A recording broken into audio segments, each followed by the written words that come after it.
안녕하세요. 저는 미술을 공부하는 유빈입니다. 오늘 저는 미술 공부 뒷담화를 해보려고 해요. 뒷담화라는 표현을 오해하시면 안 됩니다. 부정적으로 평가를 한다는 의미가 아니라 미술 공부 이후의 이야기를 의미하는 뒤에서의 담화라는 뜻입니다. 먼저 제 소개를 간략히 하자면 저는 지금 완벽한 관객도 또 그렇다고 전문가의 입장도 아닌 그냥 미술 공부하는 사람입니다. 완벽한 관객이 아니라는 것은 관객의 위치에만 머물지 않고 언젠가 나도 미술관에서 전시나 교육을 만드는 사람이 되기를 희망하고 있다는 뜻입니다. 미술을 공부하면서 미술을 통해 무엇을 할 수 있는지, 또 그것을 가능하게 하기 위해서는 어떤 시도들이 필요한지를 고민하고 있습니다. 저는 일주일에 평균적으로 2~3개 정도의 전시를 방문하고 있는데요. 이전보다 관객이 많아졌다는 것을 체감합니다. 그 중에서도 특히 알아야 작품을 제대로 즐길 수 있다고 생각하시는 분들이 굉장히 많은 것 같습니다. 그렇지만 시간을 따로 내서 공부를 하기에는 벅차고 또 미술의 범위가 워낙 방대하니까 어디서부터 어떻게 시작해야 할지도 좀 막막하잖아요. 그래서 이 시간에는 어떤 작품과 더 가까워지기 위해서 다양한 리서치 자료를 읽고 공부한 저의 후기를 공유해 보려고 합니다. 미술 공부를 어떻게 할 수 있는지, 그리고 미술을 안다는 것은 무엇인지 함께 생각해 볼 수 있는 시간이 되면 좋겠습니다. 물론 소개되는 작품에 흥미를 느끼고 직접 자료를 찾아보시는 것도 너무 좋고요. 공부를 혼자 하면 어쩐지 외로울 것 같아서 매 시간 다른 스터디메이트를 직접 여기에 모시려고 합니다.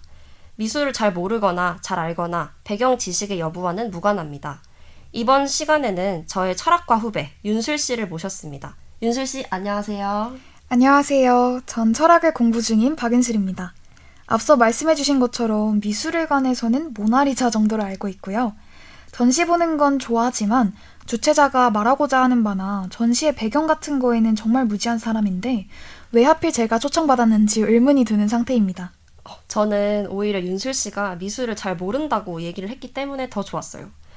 이 사람이 첫 번째 상대로 제격이다 라고 생각했던 것은 가장 처음부터 시작하는 듯한 어떤 그런 순수한 질문들이야말로 제일 어렵잖아요.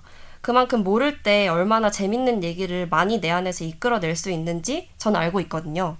우리가 철학을 배울 때도 비슷했던 것 같아요. 존재한다는 것은 무엇인가? 이런 질문은 되게 단순한 질문인데도 들었을 때 갑자기 머리가 새하얘지듯이 질문을 만들고 처음부터 같이 생각해 보는 거죠. 그렇군요. 리서치하면서 궁금한 게 진짜 많았는데 오히려 도움이 될 것 같아요.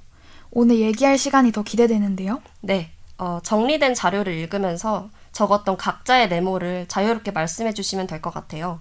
그것이 비록 작품의 주제와 표면적으로 관련이 없어 보일지라도 괜찮을 것 같고요. 우리의 생각이나 질문들을 나누는 자리가 되었으면 해요. 또 왜 어떤 자료를 보기로 결정했는지를 이야기 나눠보겠습니다. 오늘 나눌 대화는 이제 선정한 작품을 간략히 소개하고 제가 하필 그 작품을 선정하게 된 계기를 먼저 이야기하는 것으로 시작을 하려고 해요. 그리고 어떤 리서치 자료를 우리가 함께 읽었는지, 또 그 리서치 자료에서 각자가 주목하게 된 부분들은 무엇인지도 이야기 나눠보겠습니다. 이렇게 무엇을 왜 읽는가를 주제로 먼저 대화를 한 뒤 리서치를 통해 이해한 작품에 대한 토크로 이어가 보겠습니다.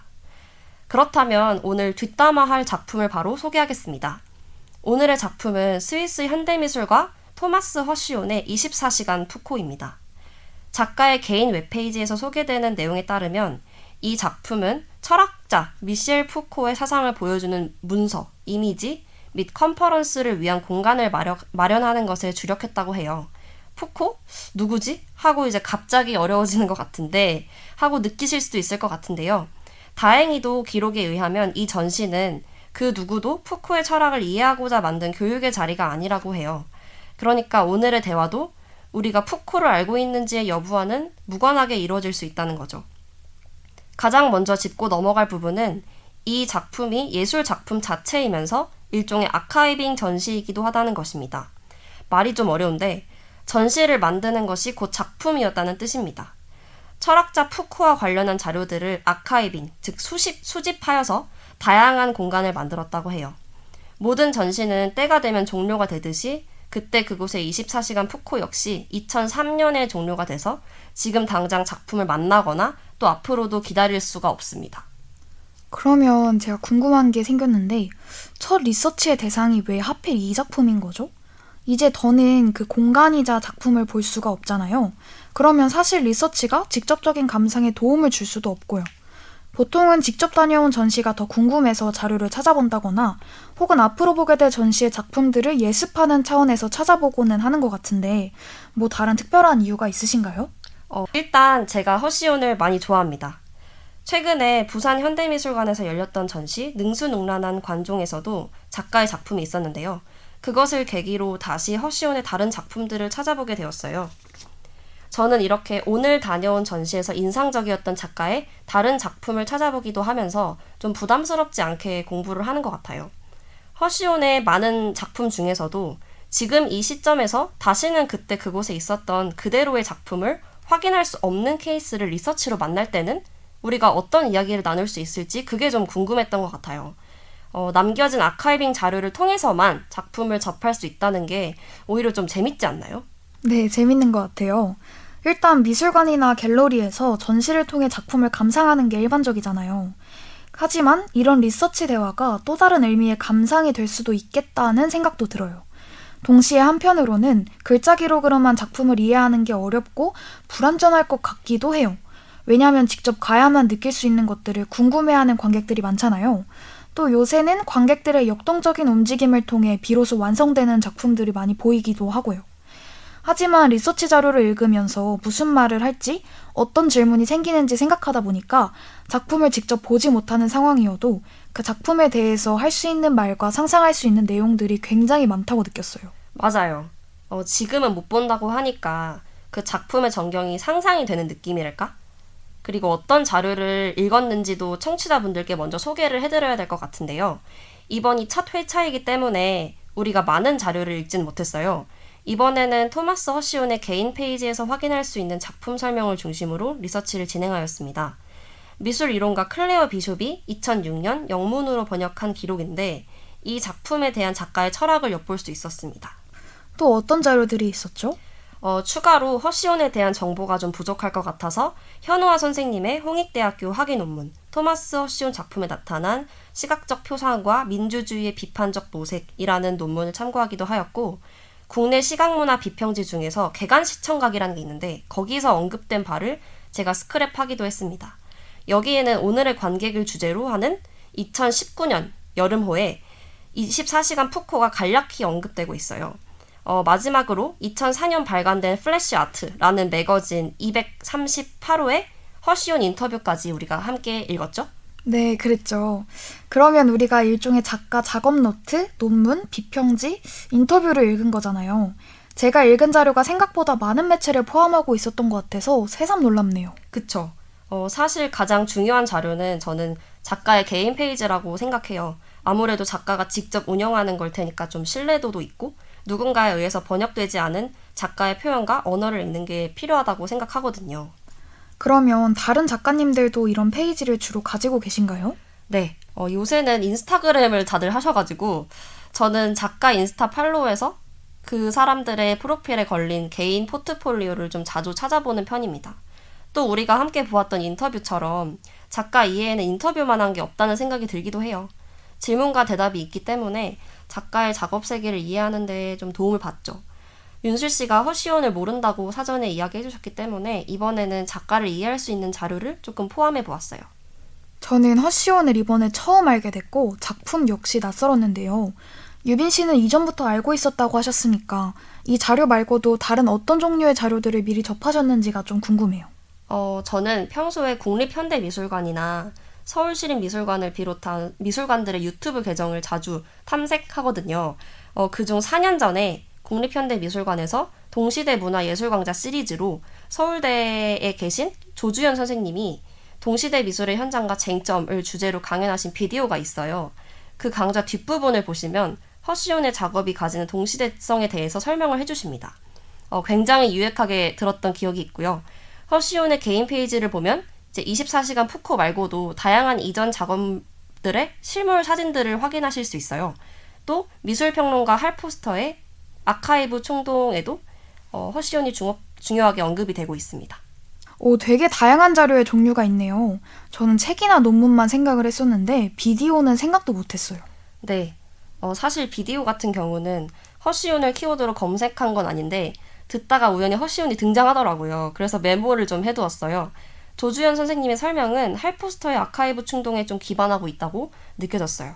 저는 이렇게 학계에서 중요한 인물들이 작가를 어떻게 언급하고 있는지를 찾아보려고 하는 것 같아요. 그도 그런데 사실 저는 무엇보다 키워드 구글링을 가장 많이 합니다. 키워드 이것저것 조합해가지고 그래서 이것저것 해외 리서치들 그런 거 많이 보고 그러는 것 같아요. 그런데 윤슬 씨도 흥미로운 주제에 대해서 리서치 정보 수집하는 거 되게 좋아하시죠? 음악 좋아하시니까 아무래도 관련된 정보 찾는 걸 좋아하실 것 같은데. 네, 좋아합니다. 저는 음악 플랫폼에서 앨범을 클릭하면 뜨는 설명란을 되게 자세히 보는 편이고요. 마음에 드는 트랙의 작곡가하고 작사가를 알아내서 그 음악이 원래 데모곡으로 받은 건지, 작곡가의 개인 작업물인지 중점적으로 그런 것들을 보는 편인 것 같아요. 또 장르가 무엇인지 이런 것들에 관심이 좀 있죠. 그러면 미술은요? 전시를 그래도 종종 다니시는 걸로 아는데. 현대미술 전시는 작가의 정보를 다 찾아보고 가는 편인 것 같고, 유명한 작가 전시일수록 좀 재미로 보러 가는 편인 것 같아요. 생각해보니까 꽤나 리서치를 일상 중에서도 많이 하고 있었네요. 자, 그렇다면 리서치에서 읽어낸 작품에 대한 이야기를 좀 해보겠습니다. 저희는 지금 이야기를 나누면서 동일한 리서치 자료를 함께 확인을 하고 있고요. 청자분들이 잘 이해하실 수 있도록 함께 주목하는 구절을 짚어드리면서 진행을 해볼까 합니다. 청취 이후에 여러분들이 직접 페이지에서 자료를 찾아 읽으신다면 더 좋을 것 같아요. 먼저 리서치를 읽으면서 가장 어렵게 느껴졌던 생산, 생성이라는 키워드에서 시작을 해볼까 하는데요. 작가의 웹사이트에서 푸코 아트워크는 생산의 장소일 뿐만 아니라 확산의 장소가 되길 원합니다. 라는 표현을 확인할 수가 있거든요. 실제로 생산은 동시대 미술의 담론에서 가장 빈번하게 등장하는 표현입니다. 관객은 이제 미술관에서 소장하는 물품을 주축으로 고정된 이야기의 역사를 그저 전수받는 것이 아니라 무언가를 만들어낼 수 있는 존재로 이해가 됩니다. 근데 혹시 생산에 대한 거를 더 자세하게 설명해 주실 수 있을까요? 관객이 생산의 주체로 설정되고 있다는 거는 알겠는데 이 개념이 아직 좀 모호한 것 같아요. 아무래도 이제 단어의 정의와 관련한 질문이니까 관련 논문에 쓰인 정확한 표현을 사용해서 말씀을 먼저 드리는 게 좋을 것 같아요. 동시대성 담론에서의 생성이라는 표현은 없는 것에서 있는 것으로의 발명과 같은 창조가 아니고 기존에 주목하지 않았던 것에 시선을 두면서 발견하는 것이거나 또는 이미 가지고 있었던 거를 좀 새로운 맥락에서 내가 보거나 재배치를 해서 또 다른 이야기가 창출되는 것의 의미를 가지고 있어요. 이 생성에 대한 설명은 이하림 씨의 석사 논문인 동시대성의 교육학적 전환 맥락 속에서 미술교육 커먼즈의 실현 원리 연구에서 참고하였습니다. 저는 평소에 이 생성이라는 키워드를 이해할 때 관객이 눈앞에 보이는 것과 주어지는 정보를 편집 가능한 것으로 여길 수 있는지의 여부를 생각하는 것 같아요. 아무래도 단어의 정의와 관련한 질문이니 관련 논문에 쓰인 정확한 표현을 사용해서 말씀을 먼저 드리는 게 좋을 것 같아요. 동시대성 담론에서의 생산이라는 개념은 없는 것에서 있는 것으로의 발명과 같은 창조가 아니라 기존에 주목하지 않았던 것에 시선을 두면서 발견하는 것이거나 또는 이미 가지고 있던 것을 좀 새로운 맥락에서 보거나 재배치를 해서 또 다른 이야기가 창출되는 것의 의미를 가지고 있어요. 이 생산에 대한 설명은 이하림 씨의 석사 논문인 동시대성의 교육학적 전환 맥락에서 미술교육 커먼즈의 실현 원리 연구에서 참고하였습니다. 저는 평소에 이 생산이라는 키워드를 이해할 때 관객이 눈앞에 보이는 것과 주어지는 정보를 편집 가능한 것으로 여길 수 있는지의 여부를 좀 생각하는 것 같아요. 주어지는 것 곧이곧대로가 아니라 관객이 직접 다른 측면을 이야기할 수 있는지, 새로운 생각을 해도 괜찮은지는 관객이 100% 자기의 자유와 의지를 발휘하기로 결정하는 문제는 아니라고 봐요. 여기서 이런 걸 해도 되는구나를 만드는 건 그 작품과 공간의 설정에 따라서 달라지기도 하니까요. 생산은 윤슬 씨의 메모에서도 가장 자주 등장한 단어였던 것 같아요. 네, 맞아요. 사실 이 리서치를 읽으면서 유난히 관객의 참여나 생산과 같은 표현이 가장 모호하다고 느껴져서 메모를 좀 했는데요. 저는 이 작품을 통해서 실제로 어떤 무엇을 생산하고 어떻게 생산할 수 있다는 건지가 궁금했어요. 그리고 생산이 뭔지 잘 모르겠으니까 진짜로 관객이라면 누구나 생산을 할 수 있는 건지도 의문이고요. 자료에는 만남, 대면, 생각, 더 많은 작업, 손실, 토론, 우정, 이 모든 것을 생산하기 위해서는 예술가가 항상 혼자가 아니어야 한다. 이런 구절이 등장하잖아요. 정말 관객의 의지만으로도 원하면 만들어낼 수 있는 걸까요? 저도 아니 진짜 참여를 하면 100% 생산할 수 있는 건가? 하는 질문을 갖기는 했어요. 심지어 이 작품은 참여에 제한이 없는 거잖아요. 작품이 설치되었던 마을의 주민들 누구나 참여를 할 수 있었다고 하거든요. 내가 실제로 그 자리에 있을 수 있다면 그 자체로 이미 어떤 차원에서는 물리적인 참여를 하는 것인데, 그렇다면 나는 생산도 같이 하고 있는 건지, 이런 생각들을 할 수 있을 것 같아요. 맞아요. 그것도 그런 게 보기만 해도 생산이라고 한다면 세상에 생산이 아닌 게 없게 되잖아요. 저기에 보이는 책상을 바라보는 것만으로도 지금 무언가를 생산하는 중이라고 말할 수도 있겠는데요. 아직 우리가 이 작업의 형식적인 측면에 대한 얘기를 아직 나누지 않았는데, 저는 이렇게 어떤 특정한 키워드가 너무 많은 작업에 다 해당이 돼서 이 작품에만 적용해서 이야기가 좀 어렵다라는 생각이 들면 형식적인 차원에서 접근을 해보는 편이거든요. 그래, 이것저것 다 생산인데 하필 이 작품에서 무엇을 어떻게 생산할 수 있는지는 작품만의 재료나 형식으로부터 설명이 가능하다고 생각해요. 아마 이따가 이야기를 나누는 와중에 좀 그 실체가 드러나지 않을까 생각을 해봅니다. 그럼 뒤에 이어질 이야기들을 조금 더 기다려보도록 하겠습니다. 생산의 여부를 확인할 수 있는 지표가 없다면 진짜 24시간 푸코가 성공적으로 생산의 장소로 가능하였는지 확인할 길이 없잖아요. 설명이 불가능하면 이 작업이 생산의 장소였다 라고 기록되면 안 될 것 같아요. 무엇이 생산이었는지에 대해서 어떤 차원에서는 조형 요소로서의 지표가 있어야 하지 않을까 하는 생각도 들었어요. 그게 유빈 씨 말처럼 형식이나 재료일 수도 있겠어요. 그렇다면 일단 24시간 푸코가 허시온의 말처럼 생산의 장소였다고 치고 왜 하필 푸코의 아카이빙이었을까요? 작업이 푸코의 아카이빙이었다는 점에 이야기에 초점을 맞춰보면 좋을 것 같아요. 리서치 자료에는 이 프로그램은 미셸 푸코에 대한 전시를 하는 것이 아닙니다. 나에게 이것은 푸코가 예술가였다는 사실을 보여주고 확언하고 형태를 부여하는 것입니다. 그의 삶과 작품이 하나의 예술 작품이었다는 것을 나타내는 것입니다. 나는 푸코의 철학을 모르지만 그의 예술 작품을 봅니다. 그것은 내가 접근할 수 있게 하고 이해하지 못해도 파악하고 보고 그것과 함께 활동하게 합니다. 라는 구절이 있거든요. 이쯤에서 푸코에 대한 제 배경 지식을 다시 생각해보게 되는 것 같아요. 사실 저는 아직 푸코를 배우지 못해서 푸코에 대해서는 잘 모르거든요. 저도 아주 많이 아는 것은 아닌데요. 간략하게 설명을 해드리자면 미셸 푸코는 프랑스 현대 철학자고 지식, 권력, 윤리 등 되게 다양한 문제를 다뤘어요. 특히 역사를 통해서 권력이 어떻게 지식을 형성하고 또 반대로 지식이 권력을 유지하고 바꾸는 데 어떤 영향을 미치는지를 연구하였습니다.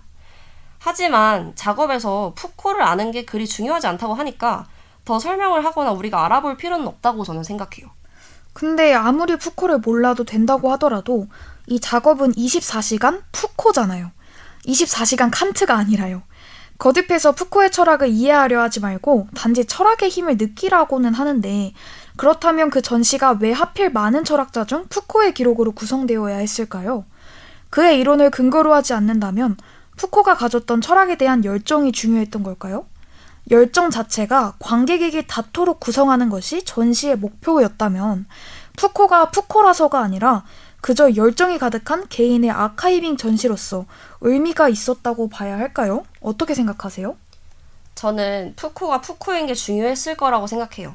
하지만 관객에게는 중요하지 않아도 되는 것이 좀 허용이 되었을 뿐이죠. 그리고 뭔가 관객이 어떤 질문을 만들고 어떤 경험을 하게 되거나 결국 푸코와 완전히 무관하지 않다는 점을 기획자의 눈으로 해석해낼 수 있을 것 같아요. 하지만 미술사나 예술사의 관점에서 그 작품이 그렇게 설명되는 것과 관객의 입장에서 자기의 경험과 푸코의 연관성을 알게 되는 것은 좀 다른 문제인 것 같아요. 아까 유빈 씨가 간략하게 푸코 철학의 요점을 설명해 주셨는데 리서치에 저항을 형성해야 한다라는 표현이 있잖아요. 유빈 씨 말처럼 관객은 푸코를 몰라도 되지만 이 작업 자체를 이해하기 위해서는 푸코를 알아야 한다고 생각해요. 푸코가 공간의 역사를 다루었다는 점을 알아야 이 저항이라는 키워드를 이해할 수 있지 않을까요? 저도 그 부분은 동의해요. 작가가 이 작업 자체를 저항의 공간으로 표현한 데에는 푸코의 헤테로토피아 개념에 의존하고 있다고 저는 생각해요. 헤테로토피아는 유토피아처럼 세상에 존재하지 않는 종류의 공간이 아니라 현실적인 공간이면서도 일상의 규율이나 규범을 벗어나 있는 공간이에요. 예를 들면 전통적인 교실이 대표적인 규율적 공간으로 이제 그곳에서는 학생의 학습을 위해서 교과서, 책걸상, 칠판을 활용하는 방법이 굉장히 보편적이라면 푸코는 헤테로토피아의 예시로 아이들이 놀이공간이 되는 다락방, 커다란 침대부가 있어서 자유롭게 놀 수 있는 침대 위 같은 장소를 언급하기는 했어요. 저는 작가가 이 작업을 하나의 헤테로토피아로 제안하고 싶은 게 아닌가 하고 생각했어요. 우리가 일상에서 푸코의 철학을 만나는 대학의 강의실이나 워크숍에서는 그의 철학을 이해하는 것 이외에는 다른 생각을 거의 하지 못하잖아요. 그런데 여기서는 그것이 권고되진 않으니까요. 저도 리서치만 보고 상상했던 작품의 전경은 푸코 철학에 대한 아카이브를 우리가 흔히 아는 방식과는 거리가 멀게 저장하고 늘어놓은 모습이었거든요. 흔히 아는 방식이라고 하면은 우리가 철학자로서의 푸코의 사상을 이해하려고 할 때 시도하는 학습법들 있잖아요. 이를테면 푸코의 저서가 쓰여진 순서를 찾아본다거나 그의 일대기와 철학 사상을 이해하려고 조직도를 그려본다거나 하는 이런 것들이요. 유빈 씨는 이미 철학과 졸업을 하셨으니까 저보다 더 잘하실 것 같은데요. 그러면 이 작업은 학습으로서 푸코 철학을 대하는 익숙한 태도가 부정되는 공간이었던 것으로 예상이 되는데 맞을까요? 맞아요. 이쯤 드는 생각은 허시온에게 예술은 우리가 처음에 얘기했던 생산이라는 키워드랑 연관이 깊은 것 같아요. 되게 많은 사람들의 생산이 이루어지길 원하는 거죠. 작품은 기존에 생각하던 방식대로 일상에서 대하던 태도 그대로 무언가를 바라보고 생각하는 것이 중지되는 경험을 만들잖아요. 그런 작품을 제안하는데 푸코의 에너지가 상징적으로 활용이 되었다고 생각해요. 이 지점에서 왜 하필 푸코였는지도 설명이 될 것 같고요. 그렇다면 리서치 중에서 예술 작품이 철학이라는 확언, 철학이 예술 작품이라는 확언이 있습니다 라는 표현에 대해서는 어떻게 생각하세요? 철학도로서? 저는 이야기 나누면서 예술 작품이 철학이라는 말은 이해하게 됐어요. 제가 고등학교 때 생각한 철학은 질문하는 학문이었거든요. 세계에 대한 새로운 질문을 할 수 있는 관점을 길러주는 학문이라고 혼자 정의했던 기억이 나요. 물론 답을 주지는 않지만요. 그런데 오늘 이야기를 나누면서 예술 작품이 철학과 질문을 던지게 한다는 점에서 엄청 유사하다는 생각이 들었어요.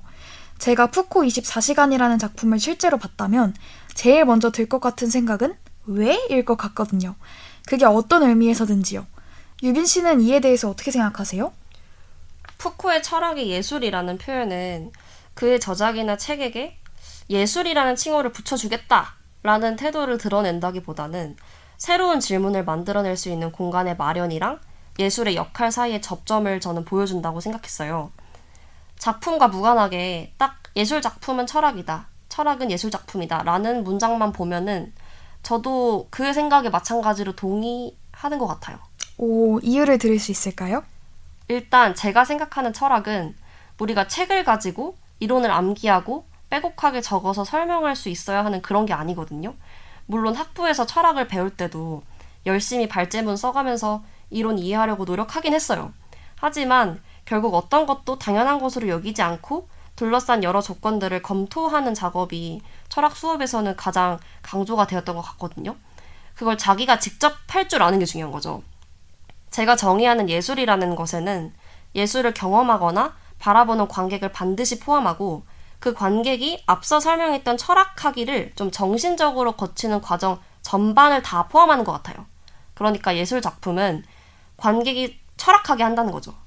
익숙했던 걸 좀 다르게 보고 다르게 느끼고 다른 결론을 내보기도 하면서 반대로 철학이 예술 작품이라는 건 제 경험을 좀 말씀드려야 될 것 같은데 학교에서 철학 수업 듣고 철학책 읽으면서 저는 종종 이 이론을 몰라도 할 수 있는 말이 많지 않을까 하고 생각했던 적이 되게 많아요.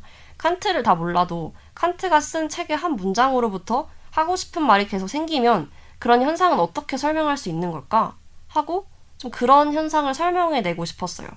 꼭 칸트 책을 보고 칸트 철학에 대해서만 말해야 하나 하고요. 저는 철학책에 잠재된 재미 그리고 다양한 이야기를 좀 신뢰하는 편이에요. 그런 점에서 관객을 만나기 이전의 예술 작품과 유사한 점이 있다고 생각해요, 철학이.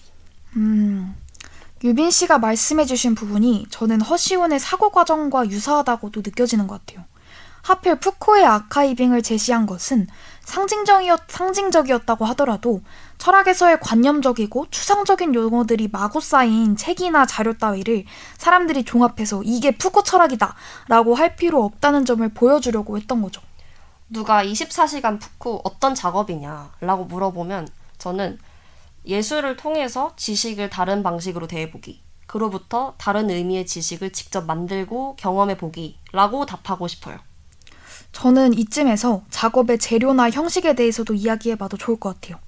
작품의 외면에 대해서 묘사한 리서치의 부분 중에 익숙하고 투박한 방식으로 판지, 적착 테이프 및 버려진 덮개를 씌운 가구를 사용하여 강의실, 도서관 및 비디오 도서관 등 10개 부분으로 구성된 코스를 설치하였다라는 구절이 있었어요.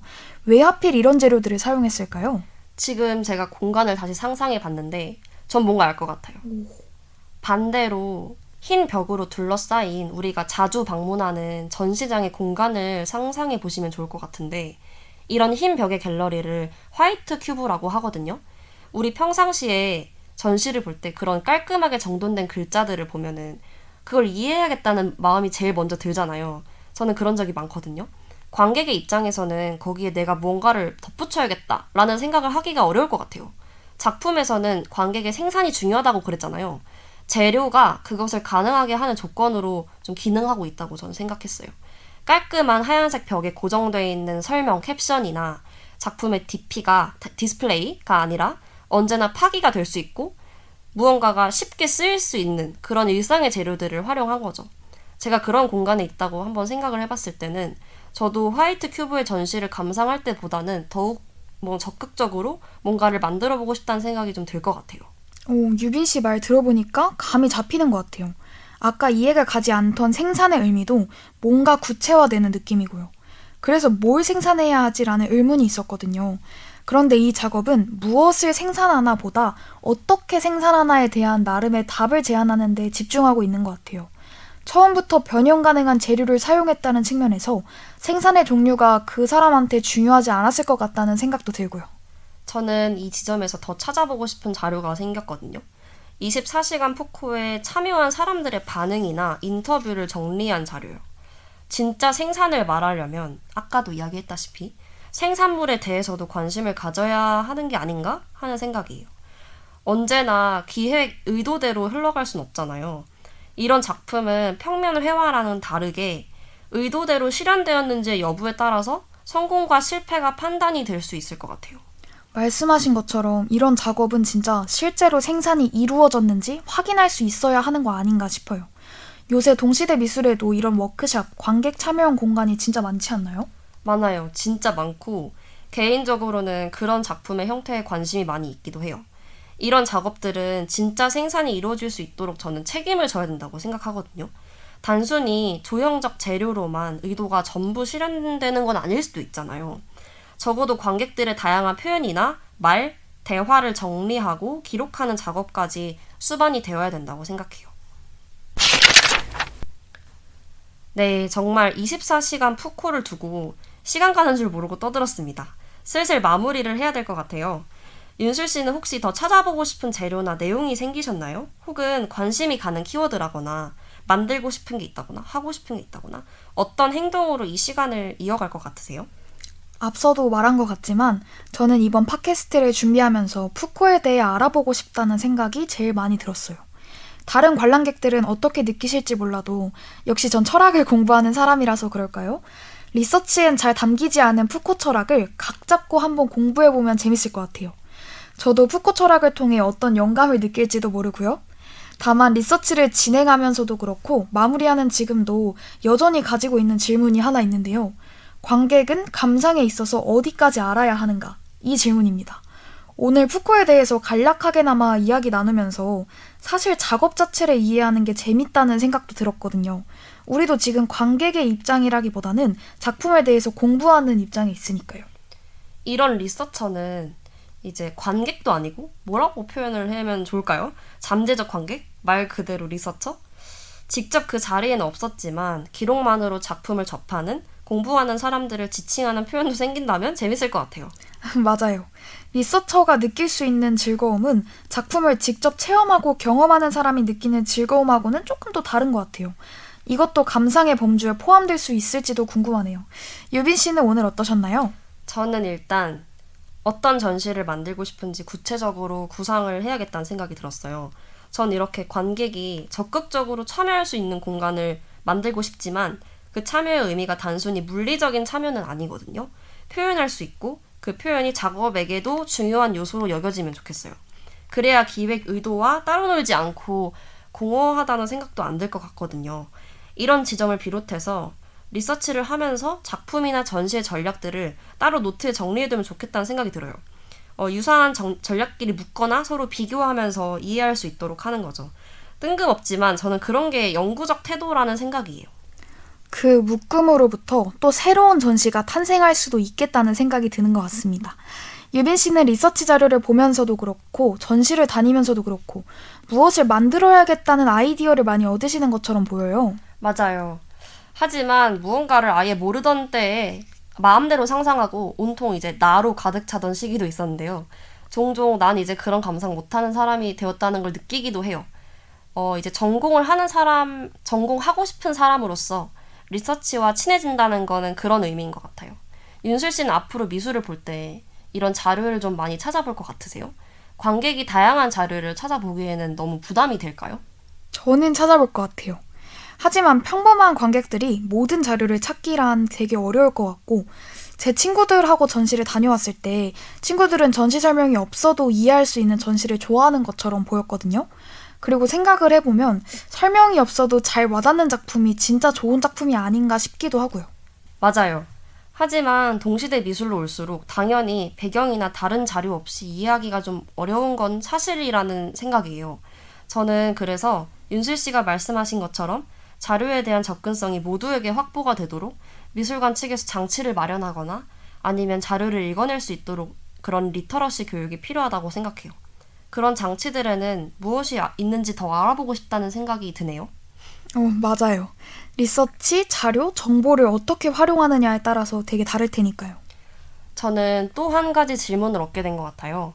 퍼포먼스나 무용처럼 그 시간, 그곳에서만 볼 수 있는 예술 작품에 대한 아카이빙을 어떻게 할 수 있고 그 아카이빙 전시는 작품 전시와 무엇이 다를 수 있는지 하는 질문인데요.